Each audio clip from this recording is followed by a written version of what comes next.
नमस्कार मित्रों। आज मैं आपको एक अद्भुत कथा सुनाने जा रहा हूं जो शिव भक्त नागिन के अटूट विश्वास और त्याग पर आधारित है। सावन मास में ऐसी कथा सुनने का विशेष महत्व है। अगर आप भी भगवान शिव के सच्चे भक्त हैं तो कमेंट में हर हर महादेव अवश्य लिखें। तो आइए भक्तिभाव से ओतप्रोत इस कहानी को शुरू करते हैं। दोस्तों, आगे बढ़ने से पहले आप सभी से रिक्वेस्ट है कि आप चैनल को सब्सक्राइब जरूर करें। हम बहुत मेहनत करके आपके लिए अच्छी और ज्ञानवर्धक कहानियां हम लेकर आते हैं, लेकिन कोई लाइक नहीं करता। आपसे एक ही विनती है कि वीडियो को लाइक करके शेयर जरूर करें। तो चलिए शुरू करते हैं।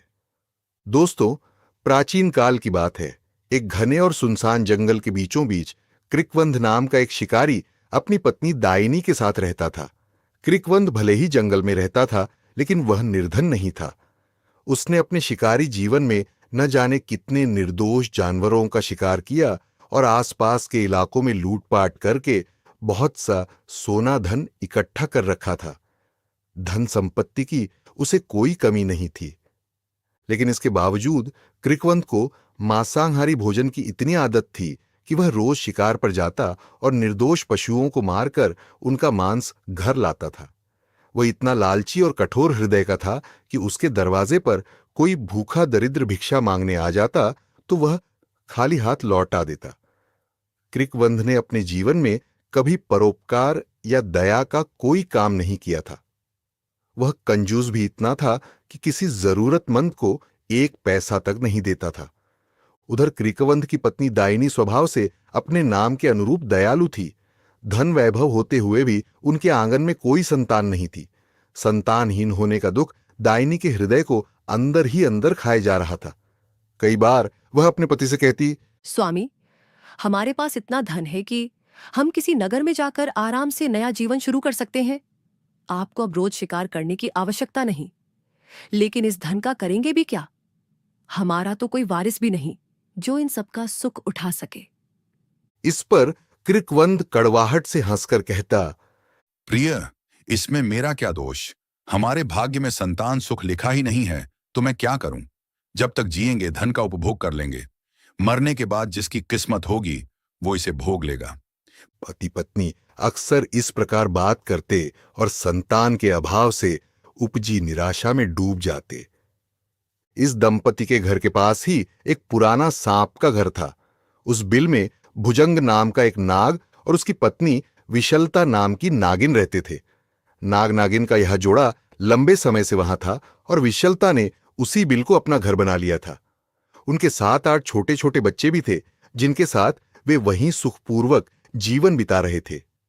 हर रोज नागिन विशलता जंगल में शिकार की तलाश में निकलती, छोटे मोटे जीव पकड़कर लाती और अपने बच्चों का पेट भरती। संयोगवश विशलता नागिन का रास्ता प्रतिदिन कृकवंत के घर के सामने से होकर गुजरता था। वह देखती थी कि कृकवंत के पास धन दौलत की कोई कमी नहीं है, फिर भी उसके आंगन में कभी किसी भूखे जानवर या पक्षी के लिए अन्न या पानी का एक दाना तक नहीं डाला जाता। नागिन अक्सर यह सोचकर हैरान होती, कैसा आदमी है यह कृकवंध? इतने संसाधन होते हुए भी न कभी किसी को दान पुण्य करता है, न किसी भूखे पशु पक्षी को खाना देता है, न किसी साधु संत की सेवा करता है। बस रोज शिकार करके मासूम जानवरों को मारता है और अपने स्वार्थ के लिए धन जमा करता रहता है।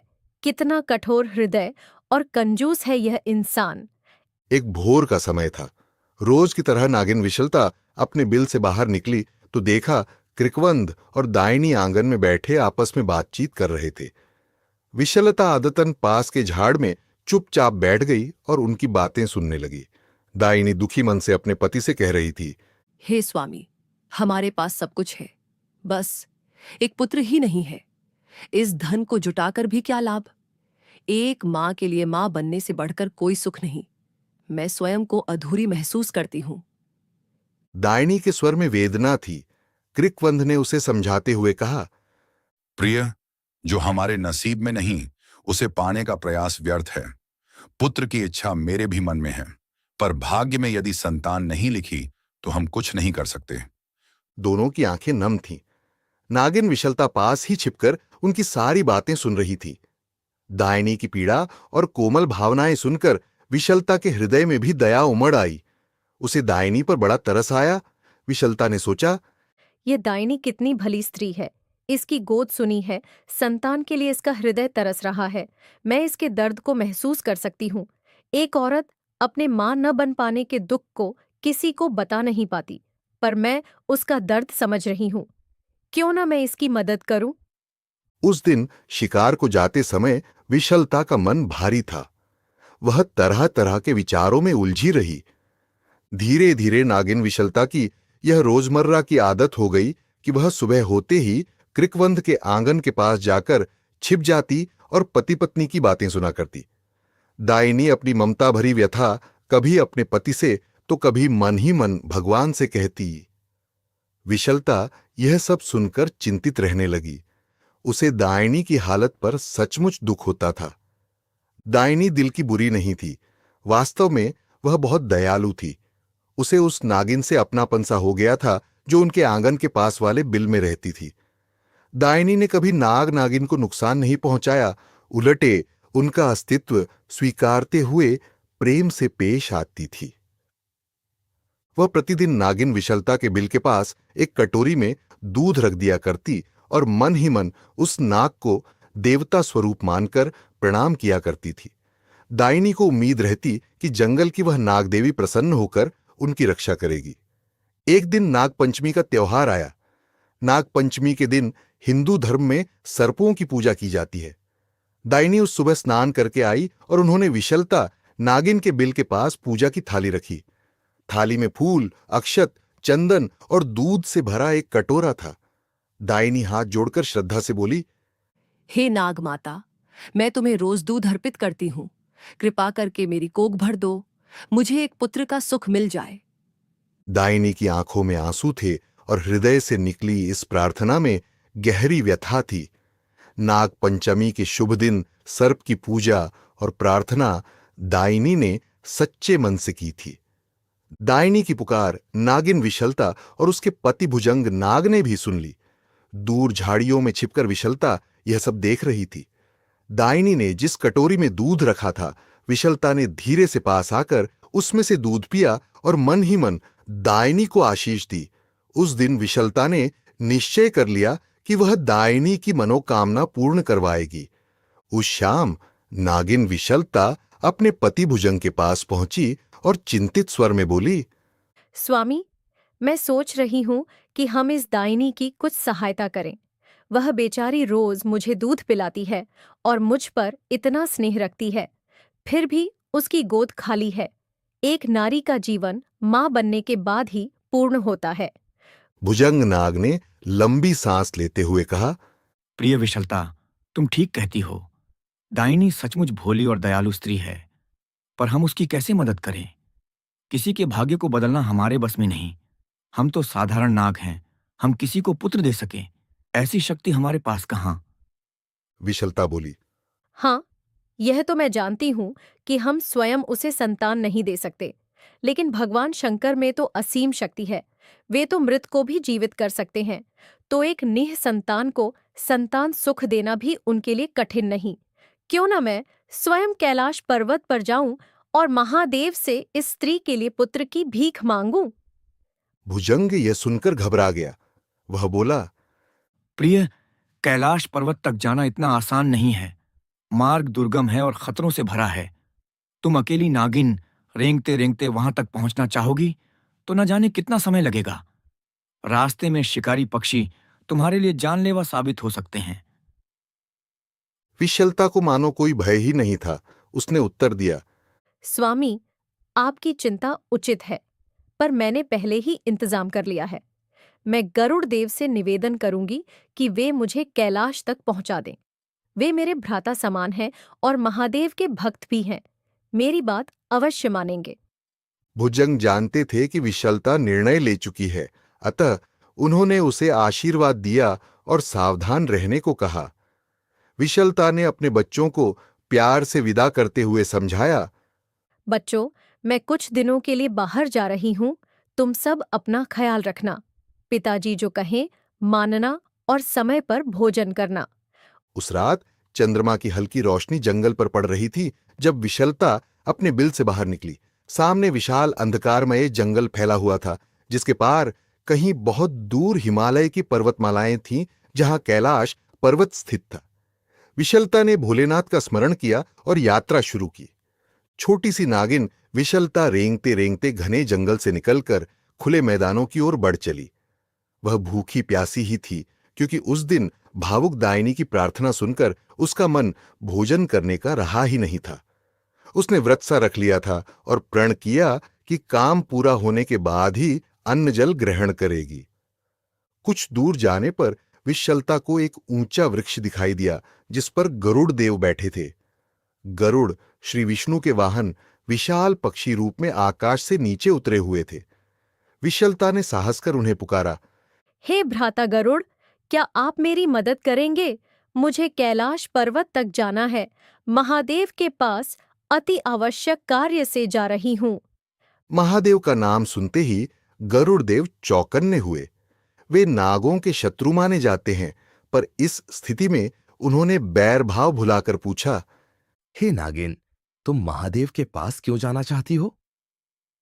विशलता ने संक्षेप में दायनी की दुखभरी कहानी गरुड़ को बता दी और कहा कि वह शिवजी से उस दंपत्ति के लिए पुत्र चाहती है। गरुड़ ने यह सुनकर गंभीरता से सिर हिलाया और बोले, तुम्हारा हृदय बहुत उदार है बहन। महादेव के भक्त की विनती ठुकराना उचित नहीं। आओ, तुम्हें मैं यथासंभव तेजी से तुम्हें कैलाश के निकट तक छोड़ दूंगा। गरुड़देव विशलता को अपने पंजों में पकड़ लिया और अपने शक्तिशाली पंख फैलाकर आकाश में उड़ चले। नीचे असीम जंगल, नदियां, पर्वत और घाटियां पीछे छूटने लगे। रात से सुबह और सुबह से फिर रात होती गई। इस प्रकार कई दिन रात बीत गए। विशलता गरुड़ की पीठ से चिपकी हुई भोलेनाथ का नाम जपते हुए अपनी मंजिल के करीब पहुंचने की प्रतीक्षा कर रही थी। उसने पानी की एक बूंद भी ग्रहण नहीं की थी, फिर भी महादेव पर उसकी श्रद्धा ने उसे गिरने नहीं दिया। अंततः हिमालय की पवित्र पर्वत श्रृंखलाएं दिखने लगीं।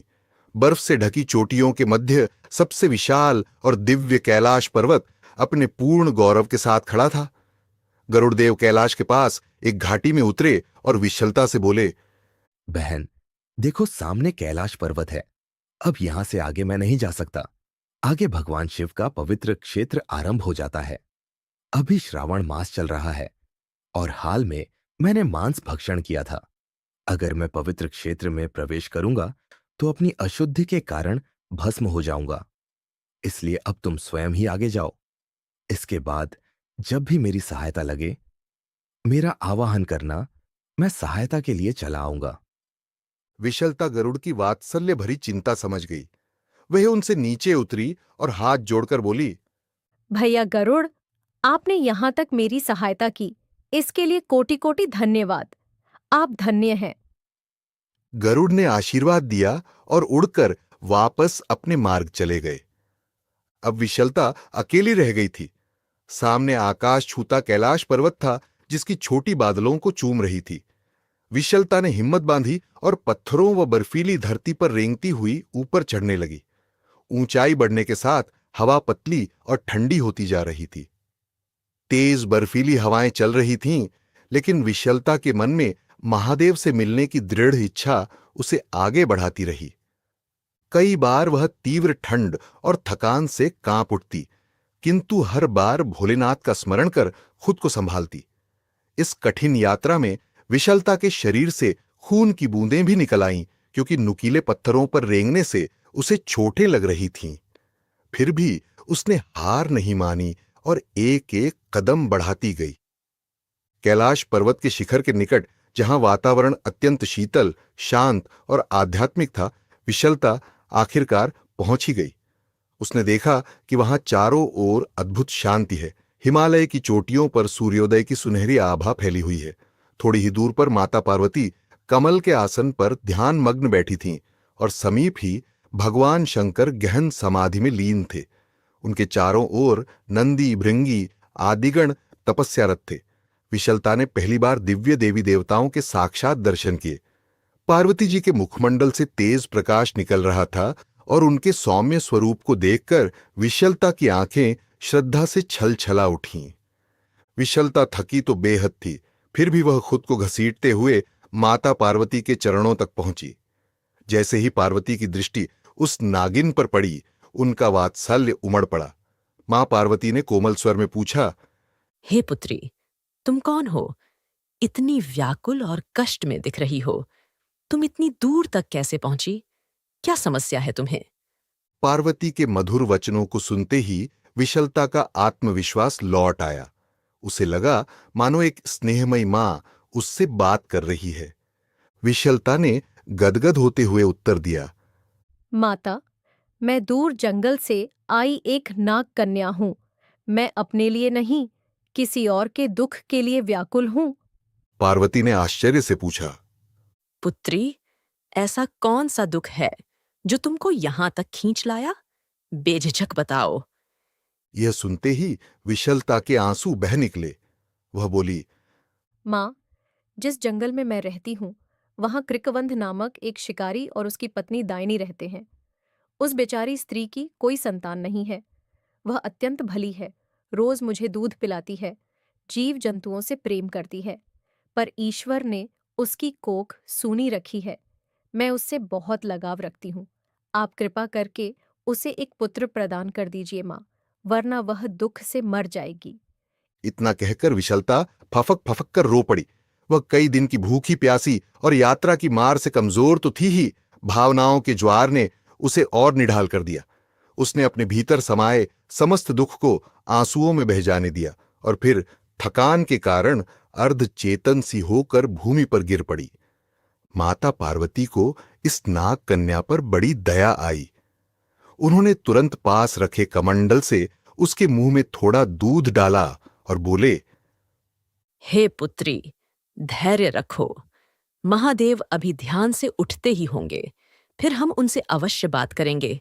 तुम्हारी मनोकामना पूरी करने का हम भरसक प्रयत्न करेंगे।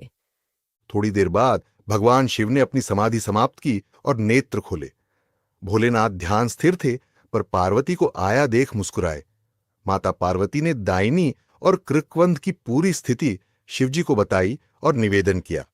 हे स्वामी, मध्य प्रदेश के एक सघन वन में कृकवंध नाम का शिकारी और उसकी पत्नी दाइनी रहते हैं। मैं जानना चाहती हूं कि क्या उनके भाग्य में संतान सुख लिखा है या नहीं। महादेव ने अपनी दिव्य दृष्टि से तुरंत उन दोनों के भाग्य का लेखा देखा। उन्होंने गंभीर स्वर में कहा, पार्वती, विधि के विधान में उनके लिए संतान योग नहीं है। उनके भाग्य में पुत्र होना लिखा ही नहीं है। यह सुनते ही विशलता का हृदय धक से रह गया, पर वह चुप रही। माता पार्वती को जैसे इस उत्तर की आशंका थी। उन्होंने तुरंत आग्रह किया, हे प्रभु, यदि उनके भाग्य में पुत्र नहीं है तो आपको अपनी शक्ति से उन्हें पुत्र प्रदान करना होगा। महादेव ने कहा, पार्वती, तुम्हें पता है कि मैं प्रकृति के नियमों से छेड़छाड़ नहीं करता। जिनके भाग्य में जो नहीं है उसे देना उचित नहीं। पार्वती जी को यह जवाब स्वीकार नहीं था। उन्होंने विनम्र किंतु दृढ़ स्वर में कहा, स्वामी, यह नाग कन्या विशलता इतनी दूर से आशा लेकर यहां तक आई है। इसने भूख प्यास की परवाह न करके जंगल पर्वत पार करके आप तक अपनी गुहार पहुंचाई है।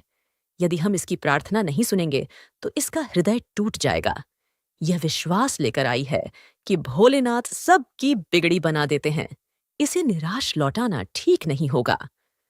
भगवान शिव एकटक पार्वती की बातें सुनते रहे। वे जानते थे कि मां पार्वती जिन पर कृपा दृष्टि डाल दें, उनके लिए वह सिफारिश बार बार करती है। शिवजी ने मंद मुस्कान के साथ पार्वती से कहा, हे पार्वती, तुम भी ना हर बात पर जिद पकड़ लेती हो और तुम्हारी हर जिद मुझे अंततः माननी ही पड़ती है। अच्छा, तुम्हारे आग्रह पर मैं उन कृकवंध और दाइनी को पुत्र प्राप्ति का वरदान देता हूं। तथास्तु। महादेव के मुख से तथास्तु निकलना था कि नागिन विशलता के मुख पर खुशी की चमक दौड़ गई। उसने सुना कि भगवान शिव ने वरदान दे दिया है। वह तेजी से महादेव के चरणों में गिरी और बार बार उनका धन्यवाद करने लगी। शिवजी ने उसे आशीष देते हुए हाथ उठाया, पर साथ ही गंभीर स्वर में बोले, हे विशलता, जरा ठहरो।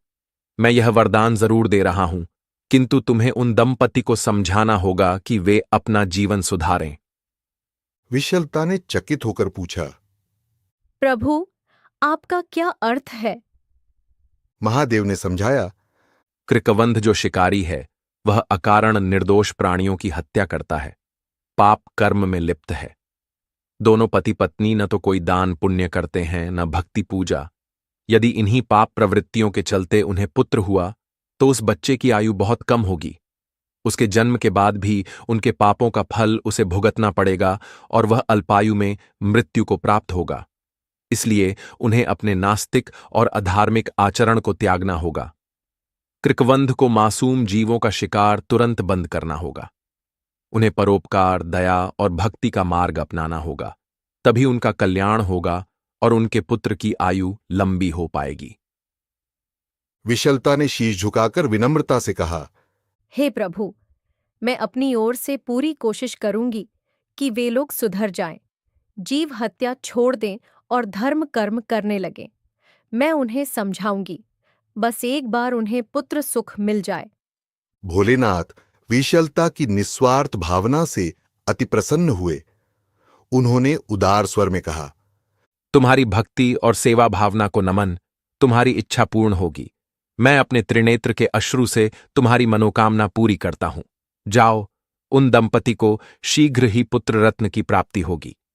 विशलता महादेव और माता पार्वती को बारंबार प्रणाम कर धन्य महसूस कर रही थी। महादेव ने प्रसन्न होकर वरदान देते हुए विशलता को आशीष दिया। फिर महादेव ने दायनी पर अनुकंपा करते हुए अपनी शक्ति से विशलता को पलक झपकते उसी जंगल में कृकवंध के घर के पास पहुंचा दिया, ताकि उसे वापस लौटने में कष्ट न हो। महादेव के वरदान के अनुसार कुछ ही समय बाद दायनी गर्भवती हो गई। नवंबर की हल्की ठंडी रातों के बाद वसंत आया और फिर ग्रीष्म बीती। लगभग 9 महीनों के पश्चात सावन मास की पहली ही तारीख को दायनी ने एक सुंदर गोल मटोल पुत्र को जन्म दिया। कृकवंध और दायनी की खुशी का ठिकाना न रहा। जिसे वे बरसों से तरस रहे थे, वह सुख उन्हें आखिर मिला था। दायनी की सूनी गोद भर गई थी। उसने आंचल में अपने लाडले को लेकर भगवान का धन्यवाद किया और खुशी के आंसू बहाए। कृकवंध भी भाव विभोर था। यद्यपि वह भगवान में ज्यादा विश्वास नहीं रखता था, फिर भी उसे आभास हुआ कि यह चमत्कारिक संतान उसे ईश्वरीय कृपा से मिली है। आसपास के जान पहचान वाले लोग भी इस अनोखी घटना से हैरान थे कि वर्षों बाद इन दंपत्ति को संतान की प्राप्ति हुई। विशलता नागिन दूर से यह आनंद दृश्य देख रही थी। दायनी ने अपने आंगन में नाग देवता को प्रणाम करते हुए ढेर सारा दूध और नैवेद्य अर्पित किया, क्योंकि उसे विश्वास था कि नागदेव की कृपा से ही उसे पुत्र रत्न मिला है। विशलता ने भी वह दूध ग्रहण किया और हर्ष से भरी हुई अपने पति भुजंग तथा बच्चों को यह खुशखबरी सुनाने बिल में चली गई। आज सचमुच उसके परिश्रम का फल मिला था। दिन पर दिन बीतते गए।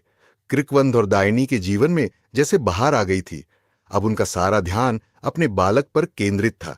उसे खिलाना, उससे बातें करना, उसके साथ खेलना, उनका हर दिन आनंदमय गुजरने लगा। नागिन विशलता रोज पास के झुरमुट में छिपकर उस बालक को देखती और मन ही मन आशीष देती। बालक सचमुच बहुत सुंदर था। उसकी चमकती आंखें और माथे पर हल्का सा चिन्ह मानो संकेत देता था कि स्वयं महादेव की कृपा उससे जुड़ी है। विशलता यह सब देखती तो उसका हृदय गर्व और खुशी से भर जाता। 1 वर्ष बीत गया। सावन का पवित्र महीना फिर आया और चला गया। फिर दूसरा वर्ष भी निकल गया। इस तरह तीसरा, चौथा सावन भी बीत गया।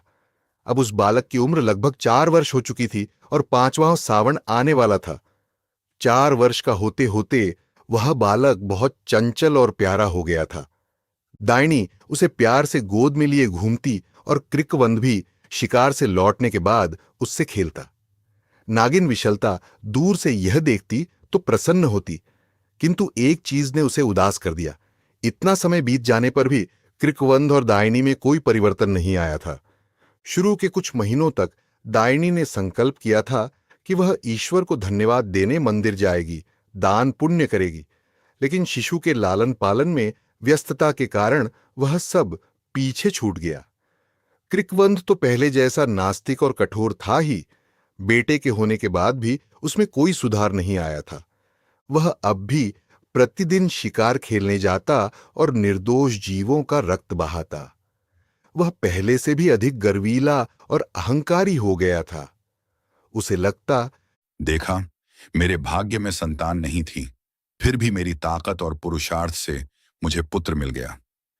वह इस चमत्कार को भी अपनी ही श्रेष्ठता मान बैठा और ईश्वर को धन्यवाद देना तो दूर, उसने पशु हत्या जारी रखी, न कभी किसी को दान दिया और न अपने गलत काम छोड़े।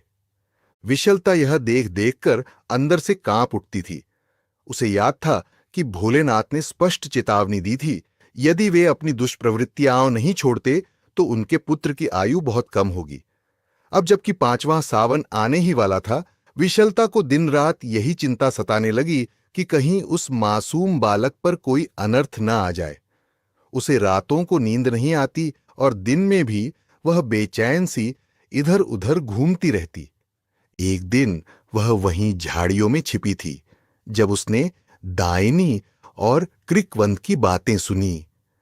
दायनी कह रही थी, स्वामी, हमें अपने पुत्र के लिए कुछ पूजन दान कर लेना चाहिए। भगवान की दया से हमें यह सुख मिला है। क्रिकवंद हंसकर बोला, अरे भाग्यवान, ये सब तुम्हारे मन के वहम हैं। मेरे पुरुषार्थ और ताकत का फल है ये लड़का। मुझे ना किसी नाग देवता ने दिया, ना किसी भगवान ने। तुम्हें विश्वास करना है तो करो, मैं इस भाग्य भगवान को नहीं मानता। यह कहकर वह अपने शिकार पर चल दिया और दायनी दुखी मन से उसे जाता देखती रही। विशलता नागिन ने यह बात सुनी तो क्रोध और दुख से उसकी आंखों में आंसू आ गए। उसने सोचा, मैं इतनी दूर कैलाश होकर आई, इनको वरदान दिलाया, पर ये लोग अब तक नहीं सुधरे। अगर ऐसे ही रहा तो भोलेनाथ के वचन के अनुसार इस बच्चे की आयु बहुत छोटी रह जाएगी। नहीं, मैं ऐसा कभी नहीं होने दूंगी। लेकिन तुरंत ही वह असमंजस में पड़ गई। मैं इन्हें समझाऊं तो कैसे? मेरी भाषा तो ये समझ नहीं सकते। मैं सामने जाऊंगी तो क्रिकवंद मुझे मारने दौड़ेगा या डरकर भाग जाएगा। संकेतों से भी इनको कौन समझाए? विशलता मन ही मन व्याकुल होने लगी। उसे अपने प्रयत्न विफल होते नजर आने लगे। उस रात विशलता छटपटाती रही। एक तरफ समय तेजी से बीत रहा था और दूसरी तरफ क्रिकवंद दायनी को सही राह पर लाने का कोई उपाय उसे सूझ नहीं रहा था। अंततः उसने फिर से कैलाश जाने का निर्णय लिया। उसे लगा अब केवल भोलेनाथ और माता पार्वती ही कोई उपाय निकाल सकते हैं। वह तुरंत उठी और अपने बच्चों व पति से विदा लेने लगी। भुजंग ने चिंतित होकर पूछा, अब क्या हुआ प्रिय? विशलता बोली, स्वामी, मुझे फिर कैलाश पर्वत पर जाना होगा। मैं उन महान प्रभुओं से ही प्रार्थना कर सकती हूँ कि वे हस्तक्षेप करें, नहीं तो अनर्थ हो जाएगा। तुम सबका ध्यान रखना। भुजंग जानते थे कि उसे रोकना असंभव है, सो उन्होंने उसे सावधानी बरतने को कहा। विशलता ने इस बार अकेले ही कैलाश की राह पकड़ ली। विशलता पहले से अधिक तेजी से रास्ता पार करने लगी। वह उसी वृक्ष नीचे पहुंच गई जहां पर उसे गरुड़ जी मिले थे। उसने गरुड़ जी का आवाहन किया। उसकी करुण पुकार सुनकर गरुड़ जी प्रकट हुए और उसे फिर से लेकर कैलाश पर्वत के पास पहुंच गए। उसे वहां पर छोड़कर गरुड़ फिर से उड़ गए। वहां से वह रेंगते रेंगते कैलाश पहुंच गई। दूसरी बार कैलाश पर्वत पर पहुंचकर नागिन विशलता सीधे मां पार्वती के चरणों में जा गिरी। बिलखते हुए उसने पत्थर से फर्श पर अपना मस्तक पटक दिया। मां पार्वती चकित होकर बोली, अरे पुत्री, विशलता, अब क्या परेशानी आ गई तुम्हें? तुम्हारी तो मनोकामना पूर्ण हो गई। तुमने कहा था तो हमने क्रिकवंध और दायनी को पुत्र दिलवा दिया। फिर दोबारा यहां क्यों आई हो? विशलता ने रोते हुए जवाब दिया, माता, आपने सही कहा। आपकी कृपा से उन्हें पुत्र प्राप्त हुआ, पर मैं उन्हें नास्तिक से आस्तिक नहीं बना पाई। मैं उन्हें धर्म के मार्ग पर नहीं ला सकी। वे दोनों पति पत्नी अभी भी वैसे ही हैं, न मंदिर जाते हैं, न दान पुण्य करते हैं, न भगवान नाम का जप करते हैं। कृकवंध तो अब भी निष्दिन शिकार कर जीवों की हत्या कर रहा है। मैंने कई तरह से प्रयास किए, पर मेरी भाषा वे नहीं समझ सकते और मेरे इशारों को भी नहीं समझ पाए। मैं हार गई मां। इतना कहते कहते विशलता फूट फूट कर रोने लगी। उसी समय भगवान शिव भी वहां आ गए। उन्होंने पूछा। क्या बात है पार्वती? माता पार्वती ने विषाद भरे स्वर में कहा। स्वामी, वही हुआ जिसका आपको भय था। वे लोग अब तक नहीं सुधरे। शिवजी ने सिर हिलाते हुए भारी आवाज में कहा। मैंने पहले ही कहा था पार्वती, यदि वे नहीं सुधरे तो पुत्र अल्पायु होगा। अब वह बालक 5वें वर्ष में है और उसके ऊपर संकट नजदीक है। यह सुनते ही विशलता की सिसकियां और तेज हो गईं। वह बोली। हे माँ, ऐसा नहीं होना चाहिए। उस बालक ने कोई दोष नहीं किया। उसे उसके माता पिता के पाप की सजा न मिले। उसे दीर्घायु होना ही चाहिए, अल्पायु नहीं। विशलता रोते रोते माता पार्वती के चरणों से लिपट गई और अपना मस्तक पटकने लगी। वह जानती थी कि पिता से कुछ मनवाना हो तो मां को मना लो, तो पिता भी मान जाते हैं। इसलिए वह पार्वती जी से करुण विनती करने लगी। मातेश्वरी, मेरी तपस्या व्यर्थ न जाए। मैंने जिस उद्देश्य से प्राण संकट में डाल यह सब किया, वह असफल न हो। कुछ कीजिए माँ। माता पार्वती के हृदय में अपार दया उमड़ आई। उन्होंने विशलता को उठाकर कहा। हे पुत्री, धीरज रखो। हम अवश्य कोई मार्ग निकालेंगे। फिर उन्होंने महादेव की ओर देखकर प्रेम पूर्वक निवेदन किया। हे स्वामी, इस नाग कन्या की तपस्या व्यर्थ नहीं जानी चाहिए। अगर उस बच्चे को कुछ हुआ तो इसकी आत्मा तड़प उठेगी। आपको ही कुछ उपाय करना होगा। विशलता ने स्वयं एक प्रस्ताव रखा। उसने हाथ जोड़कर कहा। माताजी, अगर आप और भोलेनाथ स्वयं वहां जाकर कृकवंद और दाइनी को सद्बुद्धि दें, उन्हें सही रास्ते पर ले आए, तो शायद बात बन जाए। आपकी कृपा दृष्टि मात्र से वे लोग बदल सकते हैं।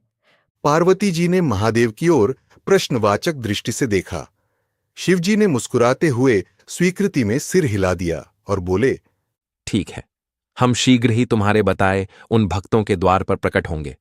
तुम निश्चिंत होकर लौट जाओ। यह सुनकर विशलता ने कृतज्ञता से झुककर शिव पार्वती को प्रणाम किया और वापस अपने जंगल की ओर चल पड़ी। कुछ ही दिन बाद सावन मास के सोमवार का पवित्र दिन आ पहुंचा। उस दिन सुबह कृकवंध शिकार पर जाने की तैयारी कर रहा था और दाइनी घर के आंगन को लीप पोतकर साफ कर रही थी। अचानक द्वार पर किसी ने आवाज लगाई। कोई है? भोले के भंडारी को भिक्षा मिलेगी। दाइनी ने चौंक कर बाहर देखा। द्वार पर 2 वृद्ध साधु संत खड़े थे, एक पुरुष साधु और साथ में एक वृद्ध महिला साध्वी। दोनों ने भगवा वस्त्र धारण कर रखे थे, बाल जटा झूठ बंधे थे और माथे पर भस्म त्रिपुंड का चिन्ह चमक रहा था। दरअसल ये और कोई नहीं, स्वयं महादेव और माता पार्वती थे, जो मानव वेश में वहां प्रकट हुए थे। कृकवंध ने बाहर झांका तो इन अनजान साधुओं को देख उसका मुंह बन गया। उसने मन में सोचा, ये जंगल में कहां से टपक पड़े? जरूर भोजन या दान मांगने आए होंगे। उसे यह बाधा बिल्कुल पसंद नहीं आई और वह अनमना सा वापस भीतर जाने लगा। साधु वेशधारी महादेव ने पुनः आवाज लगाई। माता, बड़ी तीव्र भूख लगी है। क्या तुम्हारे द्वार से कुछ अन्न जल मिल सकता है? कृकवंध ने खींचकर जवाब दिया। सुनो साधु महाराज, हमारे पास तुम्हें देने को कुछ नहीं है।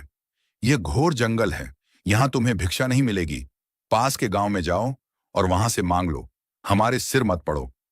साधु रूपी महादेव ने यह सुन क्रोध का अभिनय करते हुए कड़क कर कहा। अरे अहंकारी शिकारी, हम योगी जन यूं खाली हाथ लौट जाए, यह तुम्हारे लिए उचित न होगा।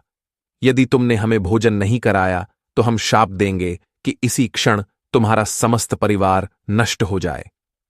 उनकी वाणी में अचानक ऐसी गर्जना और शक्ति प्रकट हुई कि क्रिकवंद भय से कांप गया। दाइनी भी आतंकित होकर क्रिकवंद से बोली, स्वामी, कृपा करके इन्हें निराश मत कीजिए। कोई अनर्थ हो गया तो हमारा जीवन भर का सुख छिन जाएगा। क्रिकवंद साधुओं के तेज से पहले ही डर गया था। वह बड़बड़ाते हुए बोला, ठीक है, आ जाओ महाराज, भीतर आ जाओ। दाइनी ने तुरंत दोनों साधु साध्वी को आदर पूर्वक घर के भीतर बिठाया। वह बोली, आप लोग थक गए होंगे, पहले थोड़ा जल ग्रहण कीजिए। फिर उसने जल्दी जल्दी घर में जो भी अन्न सब्जी था उससे स्वादिष्ट भोजन बनाने की तैयारी शुरू की। कुछ ही देर में दाइनी ने रसोई से आवाज दी। भोजन तैयार है स्वामी जी। वह विभिन्न पकवान, रोटियां, सब्जियां और कुछ मीठा परोस कर ले आई। साधु वेशधारी भगवान शिव और माता पार्वती आसन पर बैठ गए और भोजन करने लगे। घर में बैठा छोटा बालक उत्सुकता से इन अनोखे मेहमानों को देख रहा था। माता दाइनी उसे समझा रही थी कि चुपचाप रहे, पर बालक था बहुत चंचल। वह उछलता कूदता, कभी रोटी लाकर बाबा के आगे रख देता, कभी कटोरे में सब्जी भरकर साध्वी मां के पास ले जाता, तो कभी अपने हिस्से की गुड़ की मिठाई उठा लाता और कहता, लो बाबा, मिठाई खाओ। उसके भोलेपन पर साधु दंपति मंद मंद मुस्कुरा रहे थे। माता पार्वती ने स्नेह से बालक के सिर पर हाथ फेरा और मन में सोचा, यह बालक महादेव का प्रसाद है, तभी इतना निश्चल और प्रसन्न चित्त है। शिवजी भी मन ही मन उस बालक पर प्रेम लुटा रहे थे। दाइनी और क्रिकवंद विनम्रतापूर्वक पास खड़े थे, जबकि शिव पार्वती ने भरपेट भोजन किया। जब वे तृप्त हो गए तो हाथ जोड़कर उठ खड़े हुए। भोजन कर चुकने के बाद दोनों अतिथि बाहर चलने को उद्यत हुए। क्रिकवंद और दाइनी उनके पीछे पीछे आंगन तक आए। दोनों दंपति के मन में भय था कि कहीं साधु महाराज उनकी सेवा से अप्रसन्न न रह गए हों। वे हाथ जोड़कर क्षमा याचना करने लगे। महाराज, यदि सेवा में कोई त्रुटि रह गई हो तो कृपया क्षमा कर दीजिएगा। बस हम पर शाप मत दीजिएगा। दाइनी ने भी दीन स्वर में विनती की। यह सुन साधु तनिक रुके। उन्होंने पलटकर क्रिकवंद दाइनी की ओर देखा। अब उनके चेहरे पर क्रोध नहीं बल्कि गहन गांभीर्य था। शिवजी ने कठोर स्वर में कहा, हे कृकवंध और दाइनी, ध्यान से हमारी बात सुनो। तुमसे भारी भूलें हुई हैं और तुम अब तक उन भूलों पर चलते जा रहे हो। यदि तुम अब भी नहीं संभले तो शीघ्र ही तुम्हारे पुत्र पर घोर संकट आने वाला है। याद रखना, तुम्हारा यह बालक बहुत जल्द इस दुनिया से विदा हो जाएगा अगर तुमने अपना आचरण नहीं सुधारा। उनकी यह चेतावनी सुनकर मानो बिजली गिर पड़ी। दाइनी की आंखें भय से फैल गईं और क्रिकवंद के तो पैरों तले जमीन खिसक गई। वे तुरंत दोनों साधु संतों के चरणों में गिर पड़े। रोते हुए क्रिकवंद बोला, बाबा, हमसे बहुत पाप हुए हैं, पर अब हम क्या करें? बुढ़ापे में हमें यह पुत्र रत्न मिला है और हम इसे खोना नहीं चाहते। कोई राह बताइए, हम आपके बताए मार्ग पर चलेंगे। दाइनी भी रोते रोते गिड़गिड़ाने लगी। महाराज, हम अनजाने में भटके रहे, कृपा कर हमें सही राह दिखाइए। साधु रूप में शिवजी ने दोनों को उठने का संकेत किया और दृढ़ आवाज में बोले, खड़े हो जाओ और ध्यान लगाकर सुनो। आज के बाद अगर कोई भूखा निर्धन तुम्हारे द्वार पर आए तो उसे खाली हाथ मत लौटाना। अपने पास जो हो सके दान किया करो। परोपकार की भावना रखो। सबसे बड़ी बात, कृकावंध, तुम्हें निर्दोष पशु पक्षियों का शिकार तत्काल बंद करना होगा। जीव हत्या महापाप है और इसी पाप का फल तुम्हारे पुत्र को भुगतना पड़ेगा अगर तुम नहीं रुके। इसलिए अब कोई भी हिंसा का कार्य मत करना। आसपास जरूरतमंदों की सहायता करो, पशु पक्षियों को अन्न जल दो। अपना मन ईश्वर की भक्ति में लगाओ। विशेषकर श्रावण मास के पवित्र सोमवार का व्रत किया करो और भगवान शिव की पूजा, रुद्राभिषेक आदि कर्म श्रद्धा से करो। अपने पापों के प्रायश्चित्त का यही मार्ग है और तुम्हारे पुत्र की रक्षा इसी से संभव होगी। महादेव ने यह बात इतनी शक्ति और अधिकार से कही कि क्रिकवंध दाइनी दोनों के रोंगटे खड़े हो गए।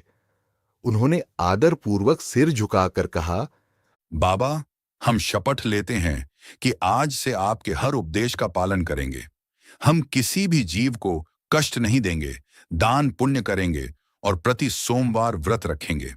दाइनी ने आगे बढ़कर अपने बालक को पकड़ा और कहा, हम अपने बेटे के लिए, उसकी लंबी उम्र के लिए सब कुछ करेंगे। साधु रूपी महादेव ने आशीर्वाद हेतु हाथ उठाया और संतोष से मुस्कुराए। अब समय आ गया था उन्हें वास्तविकता बताने का। साध्वी स्वरूप में खड़ी माता पार्वती ने कोमल स्वर में कहा, वत्स कृकवंद, एक बात याद रखना। तुम्हारे घर में जो यह पुत्र किलकारियां मार रहा है, यह तुम्हारे अपने कर्मों का फल नहीं है, क्योंकि तुम्हारे भाग्य में कोई संतान थी ही नहीं। तुम्हें यह वरदान स्वरूप पुत्र मिला है। कृकवंद आश्चर्य से पूछ बैठा, वरदान? किसका वरदान? पार्वती जी ने कृकवंद को देखा, फिर पास ही झाड़ी में कुछ हलचल हुई और नागिन विशलता प्रकट हुई। पार्वती जी ने मुस्कुराते हुए बताया, यह नागिन विशलता जो तुम्हारे आंगन के पास रहती है, इसी के अथक प्रयास और तप से तुम्हें पुत्र की प्राप्ति हुई है। यही हमारी भक्त है, जिसने तुम्हारे लिए भगवान शिव से पुत्र याचना की थी।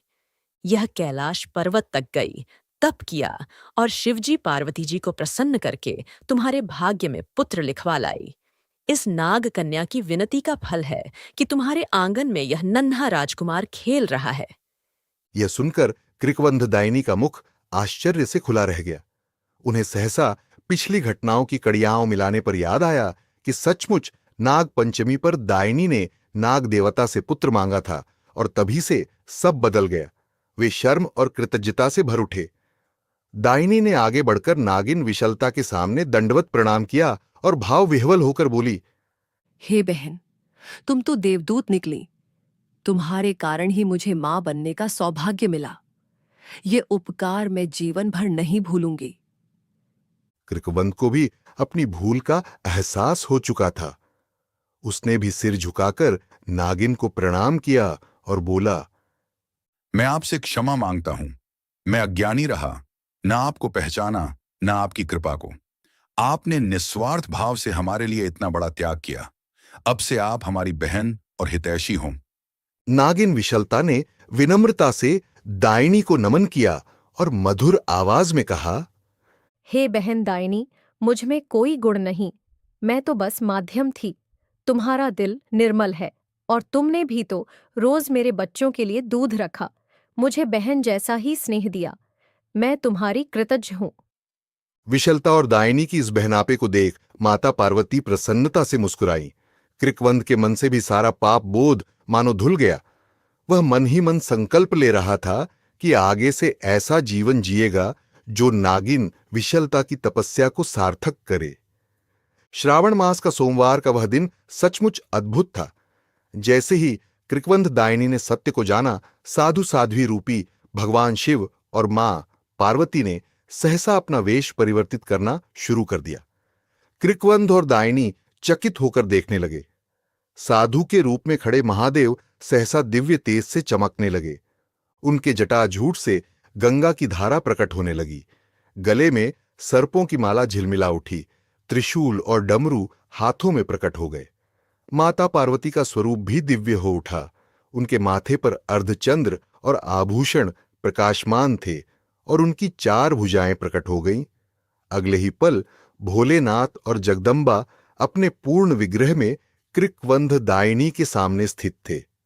उन्हें साक्षात शिव पार्वती के दर्शन मिल चुके थे। कृकवंद दाइनी ने अपने पुत्र सहित भूमि पर साष्टांग प्रणाम किया। उनकी आंखों से अश्रुधारा बह निकली, पर इस बार ये आंसू अपार आनंद और भक्ति के थे। उन्होंने कभी सपने में भी नहीं सोचा था कि खुद भगवान उनके घर पधारेंगे। शिवजी ने इस परिवार उन्हें आशीर्वाद दिया, सदा सुखी रहो। उस क्षण कृकवंद दाइनी को लगा कि उनके जीवन का सारा अंधेरा मिट गया, सारे कष्ट दूर हो गए। भगवान शिव और माता पार्वती की कृपा से कृकवंद और दाइनी का परिवार आलोकित हो उठा। देवाधिदेव महादेव ने प्रसन्न होकर घोषणा की, आज से तुम लोग हमारे परम भक्त हुए। तुम्हारे घर से कोई निराश नहीं जाएगा। तुम्हारे पुत्र पर अब हमारा आशीर्वाद है, वह 100 वर्ष से अधिक जिएगा। माता पार्वती ने भी दायनी के सिर पर हाथ रखा और कहा, पुत्री, तुम्हारा हृदय निर्मल है। श्रद्धा और भक्ति के मार्ग पर हमेशा चलते रहना। यह कहकर महादेव दंपति ने अपनी दिव्य लीला समाप्त की। उन्होंने एक उज्ज्वल आशीर्वाद भरी दृष्टि वहां उपस्थित सभी पर डाली और अंतर्धान हो गए। विशलता नागिन भी भाव विभोर थी। उसने महादेव को जाते हुए हाथ जोड़कर नमन किया। उस शाम कृकवंध और दायनी ने खुशी खुशी मिलकर नागिन विशलता के साथ श्रावण सोमवार का व्रत विधिपूर्वक किया। उन्होंने महादेव का रुद्राभिषेक किया, बेलपत्र धतूरा चढ़ाया और अपने पुत्र को गोद में लेकर भोलेनाथ की आरती उतारी। जंगल का वह कोना भक्ति के प्रकाश से आलोकित था। कृकवंध अब पूर्ण रूप से बदल चुका था। उसने अपने शिकार के सभी उपकरण तोड़ डाले और प्रण किया कि अब से वह जीवों की रक्षा करेगा, न कि उनका वध। दायनी ने घर आए साधु संतों और भूखों को भोजन कराने का नियम बना लिया। नागिन विशलता और उसका परिवार भी मन ही मन महादेव का गुणगान कर रहा था। उस वर्ष श्रावण मास का उत्सव कृकवंध के परिवार ने धूमधाम से मनाया। उन्होंने आसपास के गांव के ब्राह्मणों को भोजन करवाया, गरीबों में अनाज वस्त्र दान किए और पूरे माह भगवान शिव का पूजन किया। हर सोमवार को कृकवंध दायनी सपरिवार व्रत रखते और शिवालय जाकर जलाभिषेक करते। नागिन विशलता भी बिल से निकलकर पास स्थित शिवलिंग की परिक्रमा करती, मानो वो भी उपवास में शामिल हो। इस प्रकार सभी ने भगवान की कृपा से प्राप्त अपने जीवन के सुख को भरपूर सराहा और धन्यवाद दिया। प्रिय दर्शकों, आशा है आपको शिवभक्त नागिन की यह अद्भुत कहानी अवश्य पसंद आई होगी। अगर कथा ने आपके हृदय को छुआ हो तो इसे लाइक करें और कमेंट में सच्चे दिल से हर हर महादेव अवश्य लिखें। ऐसी ही भक्तिमयी और प्रेरणादायक कहानियों के लिए हमारे चैनल को सब्सक्राइब करना न भूलें। आप सभी को हार्दिक धन्यवाद। भगवान शिव आपकी सारी मनोकामनाएं पूर्ण करें और आप पर सदैव अपनी कृपा बरसाते रहें। हर हर महादेव।